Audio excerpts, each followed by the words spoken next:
मेरा नाम Devjyoti Jawahardar, ITI solution MP Bhopal से हूँ।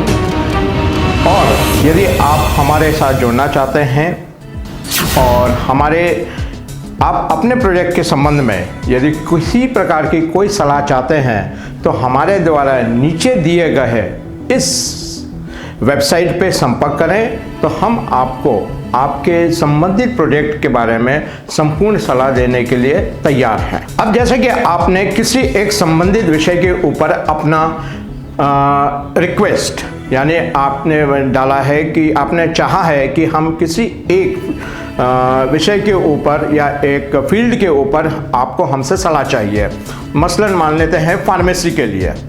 तो जब आप डालते हैं तो हमारे एग्जीक्यूटिव उस नंबर से आपको संपर्क करेंगे।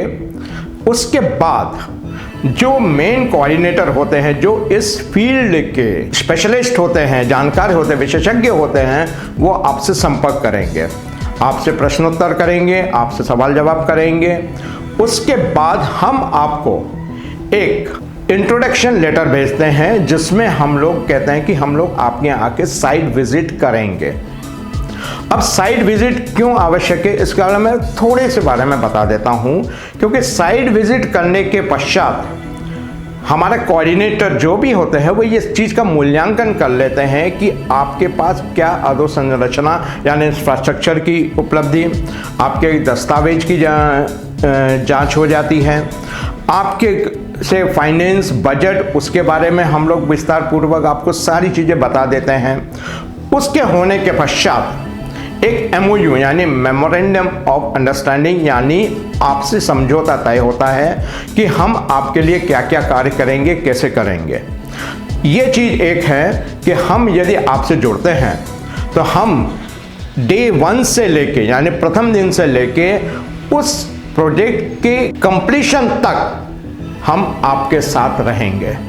अगर फार्मेसी कॉलेज है तो डे 1 से फार्मेसी की जो प्रक्रिया है उसके प्रारंभ से लेके फार्मेसी काउंसिल ऑफ इंडिया की परमिशन तक हम आपके साथ हैं। नर्सिंग है तो स्टेट नर्सिंग काउंसिल की परमिशन की शुरुआत से लेके इंडियन नर्सिंग काउंसिल की परमिशन तक हम आपके साथ हैं। इस तरीके से हमारा कार्य होता है। अब मैं आपको थोड़ा सा विस्तार से बताता हूं कि साइट विजिट करने के लिए हमारे जो कोऑर्डिनेटर जाते हैं वो क्या करते हैं। साइट विजिट के दौरान आपके पूरे के पूरे इंफ्रास्ट्रक्चर की विजिट होती है, देखते हैं कितने साइज के रूम से कमरे हैं, क्या है, नियमानुसार क्या वो छोटे हैं बड़े हैं, वो पूरा जांच करते हैं। यदि छोटे हैं तो आपको बता दिया जाता है कि सर ये साइज छोटा है, आप इसको दीवार तोड़ के बड़ा कर सकते हैं या कैसे कर सकते हैं, ये आपके ऊपर है। नक्शे का स्टडी कर लेते हैं। उसके बाद ये देख लेते हैं कि अप्रोचेबल कैसा है, मतलब आपके यहाँ अगर कोई कॉलेज खुल रहा है तो आवागमन की सुविधा, क्योंकि ट्रांसपोर्टेशन से बच्चे लोग आएंगे आपके यहाँ पढ़ने, उसकी कैसे सुविधा रहेगी, आसपास का वातावरण कैसा है, कोई हाई टेंशन लाइन तो आपके यहाँ से क्रॉस नहीं हो रही है, इस सब की जानकारी करके हम एक रिपोर्ट तैयार करते हैं। उसके बाद आपके पास जो दस्तावेज हैं जो हर काउंसिल में हर इंस्पेक्शन में लगते हैं उसकी पूरी सूची आपको देते हैं और आपके जो पास जो दस्तावेज है उनकी पूरी की पूरी एक जांच कर लेते हैं। यदि हम देखते हैं कि उसमें कुछ कमी पाई जाती है तो हम आपको पहले बता देते हैं कि सर इसमें ये कमी है, कृपया इसकी समय पूर्व पूर्ति कर लीजिए जिससे कि प्रपोजल डालने में आपको कोई दिक्कत ना आए। हम आपके पास साइट विजिट में सुबह से लेकर शाम तक रहेंगे। वहाँ पे हम आपके लिए DPR यानी डिटेल प्रोजेक्ट रिपोर्ट वहीं पे तैयार करके दे देते हैं। एक कॉपी हम आपको देते हैं और एक कॉपी हम अपने हेडक्वार्टर में ले जाते हैं जहाँ पे हमारे विशेषज्ञ जो इस फील्ड के विशेषज्ञ हैं वो इसकी पूरी सघन जांच करने के पश्चात एक फाइनल रिपोर्ट 24 से 36 घंटे के भीतर आपके पास पहुंच जाते हैं कि सर आपके प्रोजेक्ट की ये फिजिबिलिटी यानी आपके प्रोजेक्ट की क्या गुणवत्ता है, इसका यह है मूल्यांकन करके आपको हम दे देते हैं, जिससे कि आप अपने प्रोजेक्ट के बारे में समझने अच्छी तरह से और अपना प्रोजेक्ट आप चालू कर सकते हैं। जब ये डीपीआर आपके पास पहुंच जाती हैं, आप संतुष्ट हो जाते हैं, तो आपके और हमारे बीच में एक MOU यानी मेमोरेंडम ऑफ अंडरस्टैंडिंग साइन होता है। जिस दिन ये साइन हो गया उस दिन से हम आपके साथ जुड़ गए और आपके लिए काम प्रारंभ कर दिया।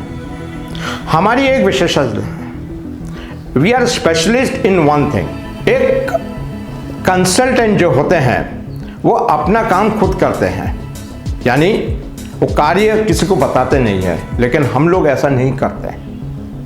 हम लोग आपके यहाँ पे किसी एक व्यक्ति विशेष को ट्रेन कर देते हैं। क्यों?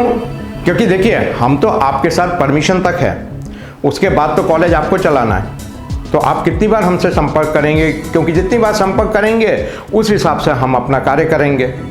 इसीलिए हम लोग आपके यहाँ पे एक व्यक्ति को ट्रेनिंग दे देते हैं पूरा, वो हमसे लगातार कोऑर्डिनेट करता रहता है और कार्य सुचारू रूप से चलता रहता है, जिससे कि आपके साथ और हमारे साथ जो कोऑर्डिनेशन है, यानी जो ट्रांसपेरेंसी है वर्क में, कार्य में, जो पारदर्शिता है वो रहे। यदि आप हमसे कोई भी सर्विस किसी भी क्षेत्र के लिए सलाह लेना चाहते हैं तो कृपया नीचे दिए गए वेबसाइट पे संपर्क करें, अथवा ईमेल से संपर्क करें, अथवा मोबाइल जो है उससे संपर्क करें। 24 से 36 घंटे के भीतर हम आपसे संपर्क करेंगे। आइए हम लोग आज बात करते हैं कि एक फार्मेसी कॉलेज कैसे खोला जाए। फार्मेसी कॉलेज खोलने के लिए सबसे पहले आपको डायरेक्टर ऑफ टेक्निकल एजुकेशन आपके प्रदेश के और जो संबंधित विश्वविद्यालय हैं, तकनीकी शिक्षा के विश्वविद्यालय अथवा विश्वविद्यालय, इनसे आपको NOC एवं संबद्धता यानी एफिलिएशन पत्र लेना पड़ेगा। ये नितांत आवश्यक है। इन दोनों एप्लीकेशंस को लेके आपको फार्मेसी काउंसिल ऑफ इंडिया के वेबसाइट पे अपलोड करना पड़ेगा और वहाँ पे दिए गए गूगल फॉर्म पे जो जानकारी है वो आप अपलोड करिए। बैचलर ऑफ फार्मेसी यदि आप लेना चाहते हैं तो आपको तकनीकी शिक्षा विभाग एवं संबंधित विश्वविद्यालय से NOC प्राप्त करनी पड़ेगी। यदि आप डिप्लोमा इन फार्मेसी ले रहे हैं तो तकनीकी शिक्षा विश्वविद्यालय से ही केवल आपको NOC लेना पड़ेगा।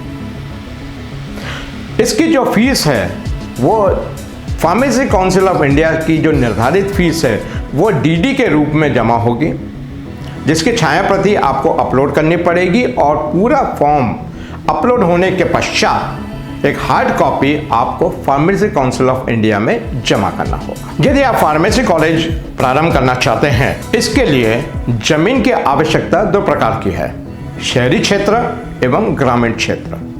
यदि आप शहरी क्षेत्र में अपना कॉलेज खोलना चाहते हैं तो जमीन की आवश्यकता है 0.75 से लेके 1 एकड़ तक, मिनिमम 0.75 एकड़, मैक्सिमम 1 एकड़, इतना अगर आपके पास है तो आप बिल्कुल खोल सकते हैं।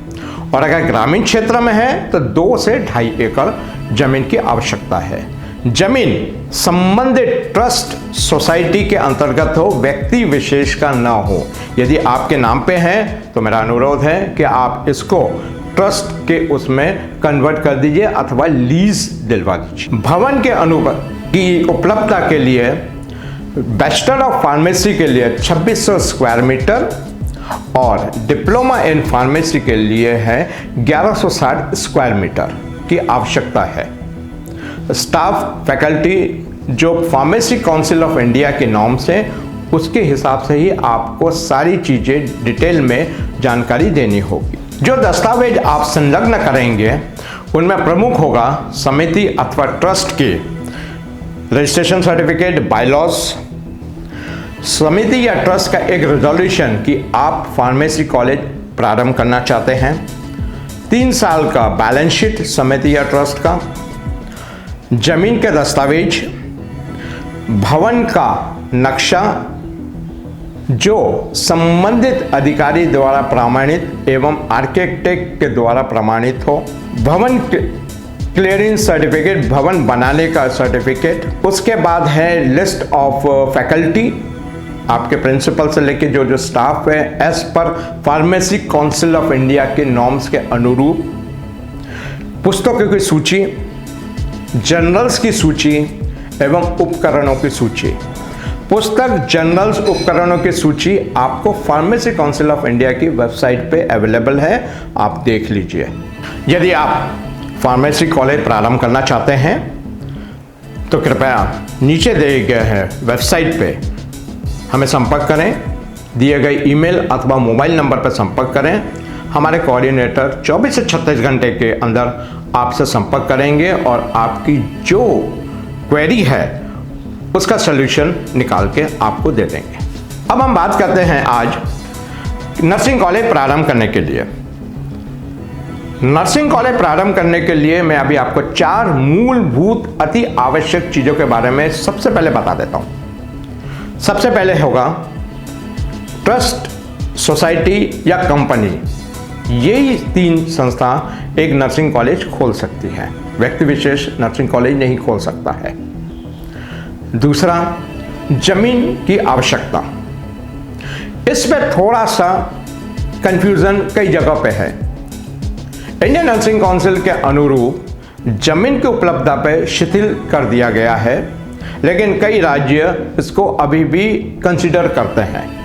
तो यदि आपके पास 3 से 5 एकड़ जमीन है जो आपके समिति या ट्रस्ट के अंतर्गत है, आप बिल्कुल नर्सिंग कॉलेज प्रारंभ कर सकते हैं। इसको हार्ड एंड फास्ट न रखें, मतलब जरूरी नहीं है कि जमीन हो, लेकिन है वेल एंड गुड। ये राज्य के गाइडलाइन के अनुसार मैं बता रहा हूँ। अगर इंडियन काउंसिल के नॉर्म्स के चले तो इसमें शिथिलता है, कोई आवश्यकता नहीं है, क्योंकि पहाड़ी क्षेत्र के लिए जमीन की इतनी आवश्यकता नहीं होती है। तीसरा, भवन। भवन यदि आपका स्वयं का है तो बहुत अच्छा है, और यदि किराए का है तो आप अपने संबंधित राज्य की गाइडलाइन देख लीजिए कि किराए के भवन कितने वर्ष के लिए वैध है, कि कितने वर्ष के पश्चात आपको स्वयं का भवन चाहिए। और अगर आप किराए के भवन लेना चाहते हैं तो आप अपने राज्य शासन की गाइडलाइन देख लीजिए कि आपको उसके लिए क्या कोई बैंक गारंटी अथवा कोई पेनल्टी देना है, तो उस हिसाब से आप तैयारी कर लीजिए। चौथा, सबसे अहम, स्वयं का हॉस्पिटल होना 100 से 150 बिस्तरों के बीच में। अब यदि आप ट्राइबल यानी आदिवासी क्षेत्र जो भारत के संविधान के गजेट के अनुरूप निर्धारित किए गए हैं एवं पहाड़ी क्षेत्र में कॉलेज खोलना चाहते हैं, तो आपको स्वयं के अस्पताल की ज़रूरत नहीं है। स्थानीय हॉस्पिटल अथवा डिस्ट्रिक्ट हॉस्पिटल से आप अपना टाई अप कर सकते हैं, उसके लिए आपको छूट है। लेकिन इनके अलावा बाकी सब जगह आपको स्वयं का 100 से 150 बिस्तर का अस्पताल होना नितांत आवश्यक है। इसके बिना आप प्रोजेक्ट नहीं डाल सकते हैं। अगर आप डालते भी हैं तो हम क्षमा चाहेंगे कि हो सकता है वो रिजेक्ट हो जाए और आपका प्रोजेक्ट आगे नहीं बढ़े। अब यदि आप नर्सिंग कॉलेज प्रारंभ करना चाहते हैं तो क्या क्या डॉक्यूमेंट अथवा दस्तावेज की ज़रूरत है, इसके बारे में भी मैं आपको थोड़ा सा बता देता हूँ।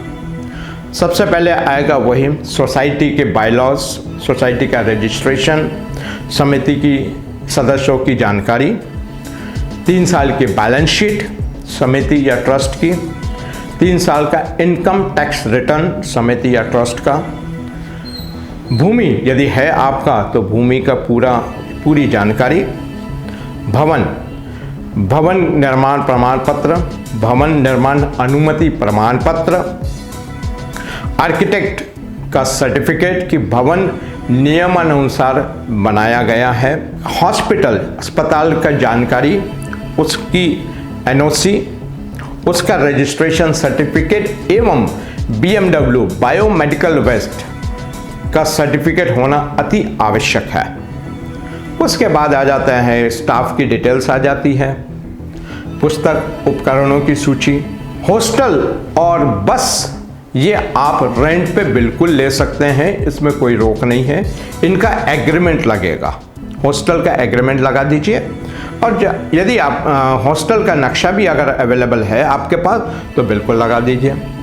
बस का एग्रीमेंट लगेगा, यदि आपके पास स्वयं की बस है तो बहुत अच्छी बात है, और नहीं है तो बस का एग्रीमेंट लगेगा। और बस के दस्तावेज यानी बस का रजिस्ट्रेशन सर्टिफिकेट, बस का पॉल्यूशन सर्टिफिकेट, बस का फिटनेस और बस का इंश्योरेंस सर्टिफिकेट और बस ड्राइवर का लाइसेंस, ये 5 चीज़ें आपको संलग्न करना है।